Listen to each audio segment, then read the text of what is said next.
Hai, Assalamualaikum.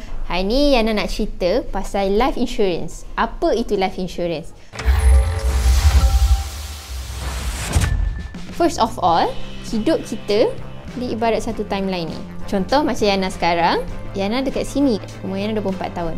Okay, dalam masa umur 24 sampai ke 75 tahun, banyak benda kan akan jadi. For example, masa saya umur 24 ni lah, fikir nak beli kereta, nak beli rumah, nak buat credit card lah, mungkin kita perlu ambil personal loan lah. So kita ada banyak komitmen yang kita ambil, betul tak? So dalam perjalanan kita sampai ke umur 75 ni, let's say lah something happen. Contoh, kematian. Life insurance ialah function sebagai hadiah terakhir kita untuk mak ayah kita. Tapi jangan stop dekat situ. Bila kita meninggal, macam yang nak cakap tadi, umur 20 ni lah nak beli kereta semua kan? Kita ada semua komitmen ni. Let's say lah, apa-apa jadi, kita tinggalkan hutang. Macam mana family kita nak bayar balik? Dah lah kita meninggal. Lepas tu kita tinggalkan hutang. So kita tinggalkan hibah sebagai hadiah. Yang kedua, TPD, cacat kekal.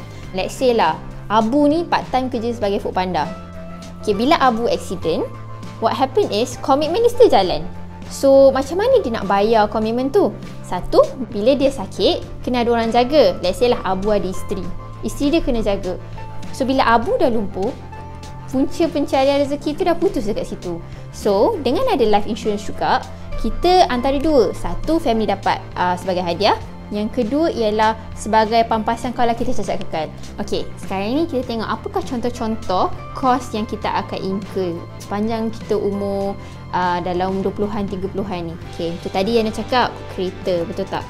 Kereta, let's say lah ambil kereta, kita ambil Honda City lah. So kita ambil lah let's say RM1,000. Lepas tu ada beli rumah. Rumah let's say lah dah bayar sebulan dalam RM900. Lepas tu Abu ni dia ada kos ada keluarga. Maybe lah dia ada bayar sebulan dekat keluarga dia spend dalam banyak makan minum, anak-anak semua. Let's say lah dalam RM1,000. Dalam total ada 2009.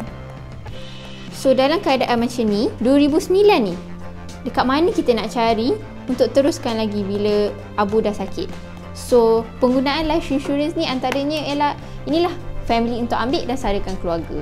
Bila dapat pampasan yang Abu ambil RM200,000 tadi, isteri dia boleh gunakan duit tu untuk bayar-bayar komitmen yang Abu ambil sebelum dia accident. Okay, contoh life insurance ni sometimes orang tanya, kalau tak jadi apa-apa, apa saya dapat? Betul tak? So basically life insurance ni ialah investment link plan. Investment link plan ni maksudnya kita punya duit, bila kita masukkan contribution, dia akan laburkan duit kita. Jadi kita ada cash value dekat situ.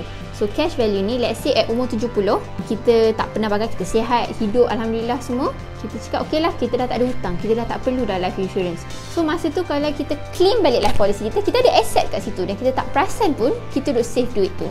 So sebenarnya dia memprotect kita, transfer risk masa kita muda, dan bila kita dah tak perlukan life insurance, kita boleh claim balik, ada cash value dekat situ. Hari ni yang nak cerita sikit macam mana proses pengurusan harta. Okay, let's say lah duit dekat bank, lepas tu ada rumah, ada kereta, katakanlah tak ada buat penama apa-apa kan, tak sempat buat. Okay, apa jadi dekat semua ni ialah harta kita semua akan frozen. So bila dah frozen tu, proses dia ialah dia akan pergi ke amanah raya. Amanah raya ni government body kita lah yang akan handlekan kita punya asset apabila kita dah meninggal. Dan sekarang ni dah ada berbilion-bilion harta yang tak dituntut. Sebab apa? Saya akan cerita. Satu, lepas amanah raya, dekat amanah raya diorang akan settlekan hutang-hutang kita kalau ada. Lepas tu akan settlekan dengan financial institution lah, dengan bank-bank, apa-apa hutang kita ada dengan bank. Lepas tu barulah pergi ke faraid. So cuba teka daripada proses Abu meninggal tadi tu sampai dia nak ke faraid punya proses, berapa lama agak-agak? Kadang-kadang kita bagilah 1 ke 2 tahun, tapi ada banyak cases lama lagi daripada ni. So dalam tempoh setahun ke 2 tahun tu, macam mana isteri dia nak survive? So apa function life insurance ni? Ialah tu lah. So kalau dia ambil RM200,000 tu, dalam masa 14 hari kita punya orang yang tersayang akan dapat duit tu. So diorang boleh guna duit tu untuk teruskan kehidupan. Okay, macam balik kepada tadi yang cakap, bila Abu meninggal, harta dia semua frozen. Bila frozen, isteri dia nak claim, ada kos kat situ. Sebab bila kita nak claim harta, kita kena pergi mahkamah. Bila kita pergi mahkamah, kita perlukan siapa? Kita perlukan lawyer. Bila perlukan lawyer, kat situ ada apa? Duit, betul tak? So, banyaknya harta yang tak terklaim dekat amanah raya is sebab family tak ada duit pun nak claim harta tu. So, dengan pampasan ni lah kita guna untuk family kita claim harta-harta kita. Dekat ProBSN, kita ada plan bernama warisan. So, macam Yana bayar RM100 untuk RM350,000. Okay, RM350,000 ni is 100%. Tapi, dia ada kuasa multiplier. Multiplier ni maksudnya kalau let's say accident on the road, Yana punya pampasan akan jadi 2 kali ganda. Kalau Yana accident on public transport, jadi 3 kali ganda. Kalau kita accident overseas dan kita meninggal, family kita akan dapat 400% of pampasan kita. Yang kedua, cacat kekal. So, cacat kekal standard lah, kita akan dapat 100%. Yang ketiga, dia ada infectious disease benefit. Infectious disease benefit ni ada 2 kelas. So, dia ada group A, group B. So, kalau group A, kalau kita kena diagnose, kita dapat RM5,000. COVID termasuk dalam group A. Group B, kita dapat RM10,000.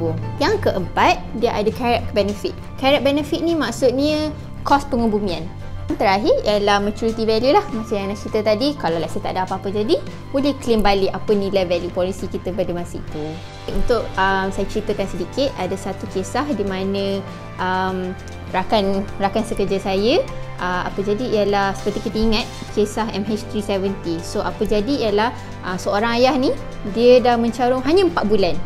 Tapi bila MH370 jadi, family dia dapat dalam 400,000 dan mencarung dalam masa 4 bulan. So macam itulah kita kena fikir, kita selalu main dengan masa. Kita tak tahu bila benda nak jadi. So, contoh alasan yang selalu orang tolak life insurance ialah satu, kekangan kewangan.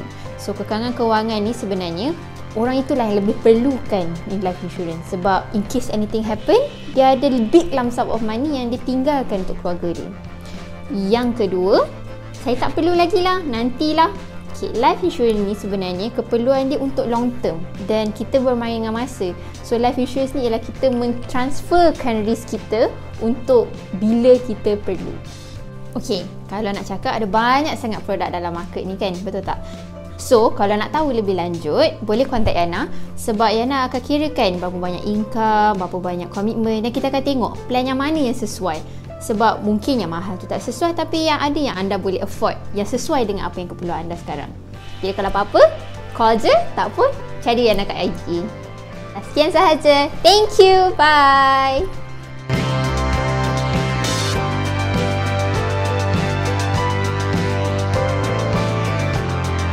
Jangan lupa untuk like, share dan subscribe. I go share.